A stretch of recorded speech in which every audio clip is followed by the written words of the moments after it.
कहानी शुरू होती है लंदन के एक अनाथालय में रहने वाली 10 साल की सोफी अक्सर विचिंग आवर में जागती है। एक रात यह अपनी खिड़की के बाहर एक बुजुर्ग विशालकाय आदमी को देखती है जो इसे पकड़ लेता है और इसे विशालकाय देश में अपने घर ले जाता है। यह सोफी को समझाता है कि मैं अपने पास तुम्हें इसलिए लाया हूँ ताकि तुम मेरे बारे में सभी को बता न दो, और अगर तुम यहाँ से अकेले बाहर जाती हो तो सोते हुए 9 बड़े दानव तुम्हें खा सकते हैं। इतना कहने के बाद सोफी नहीं मानती है और इसे घर जाने की जिद करने लगती है। फिर अंधेरा होते ही यह सपनों की अपनी कार्यशाला में जाता है। सोफी को अपने साथ रहने के लिए और मनाने के लिए एक इसे खौफनाक सपना दिखाता है, जिससे सोफी डरकर यहाँ से भागने की जिद छोड़ देती है। फिर कुछ समय बाद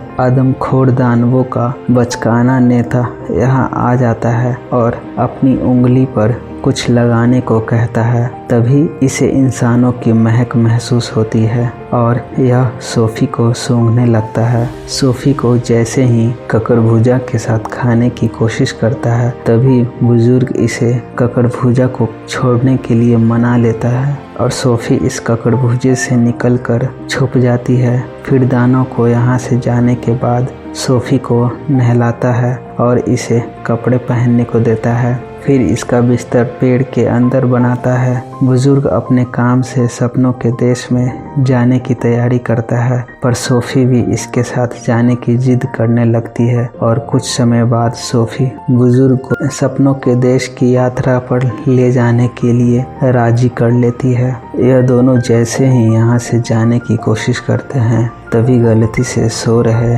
सभी दानव को जगा देते हैं। सोफी एक गाड़ी में छुप जाती है, पर दानव का मुखिया बुजुर्ग को पकड़ लेता है और पकड़कर इसके साथ खेलने लगता है और बुजुर्ग का बहुत मजाक उड़ाने के बाद इसे छोड़ देता है। तभी बारिश होने लगती है और सभी दानव बुजुर्ग के गुफा में जाने लगते हैं। इधर सोफी को अपने बैग में लेकर बुजुर्ग यहाँ से चला जाता है। इन दोनों को यहाँ से जाने के बाद दानव का मुखिया सोफी का गिरा हुआ कंबल ढूंढ लेता है। इधर सपनों के देश में सोफी और बुजुर्ग अच्छे और बुरे सपनों को देखते हैं। कुछ समय बाद बुजुर्ग सपने को पकड़ने के बाद सोफी से अपना उपनाम द बिग फ्रेंडली जाइंट बताता है। फिर सोफी इसे BFG कहकर बुलाने लगती है। सोफी और BFG लंदन पहुंचते हैं। तभी सोते हुए बच्चों को अच्छे सपने फैलाने के लिए सपने की छड़ी का उपयोग करता है। दोनों जैसे ही विशालकाय देश में लौटने की कोशिश करते हैं, तभी सभी दानव इन्हें यहाँ दिखाई देते हैं और दानव ने दुनिया भर के बच्चों को खा लिया है। BFG को पता चलता है कि सोफी ने अपना कंबल खो दिया है, जिससे सभी दानों को पता चल गया है कि यहाँ कोई इंसान है और BFG अब कोई खतरा नहीं चाहता था, इसलिए सोफी को इसके अनाथालय के बाहर छोड़ देता है। सोफी को अब BFG से बहुत लगाव हो चुका था, इसलिए सोफी BFG के साथ रहने का फैसला करती है और बेखौफ सोफी इस उम्मीद में अपनी बालकनी से कूद जाती है कि BFG मुझे बचाने जरूर यहाँ आएगा, और आता है। BFG सोफी को लेकर अपने देश पहुँचता है। तभी इंतजार कर रहे सभी दानव सोफी का शिकार करने के लिए आते हैं। वे BFG के सारे सपनों को नष्ट करने लगते हैं, लेकिन सोफी सभी दानव के नजरों से खुद को बचाने में सफल हो जाती है।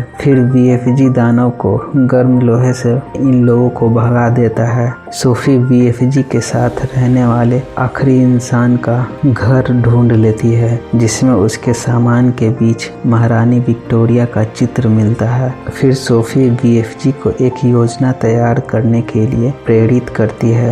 एलिजाबेथ यूनाइटेड किंगडम की रानी के लिए एक बुरा सपना बनाने के लिए कहती है, ताकि लंदन के बच्चों को खाने वाले सभी दानों के बारे में पता चले और ब्रिटिश सेना दानव से लड़ने की कोशिश कर रही है और सोफी इसे दिखाई दे रही है। फिर सोफी और बीएफजी बकिंघम पैलेस जाते हैं और सोते हुए महारानी को एक बुरा सपना दिखाते हैं। तभी जागने पर रानी और इसके कर्मचारियों के सदस्य मैरी और मिस्टर टिप्स ने सोफी को खिड़की पर देखते हैं। फिर सोफी बीएफजी से मिलवाती है और यह समझाते हुए कि बच्चा खाने वाले दानव सच में है और इन्हें रोका जाना चाहिए। फिर कुछ समय बाद बीएफजी को नाश्ते में बहुत सारा खाना खिलाया जाता है और अच्छा खाना खिलाने के बदले बीएफजी अपने बैग से एक अनोखी शराब की बोतल निकालता है और इन सभी को इसे पीने को कहता है। शराब को पीते ही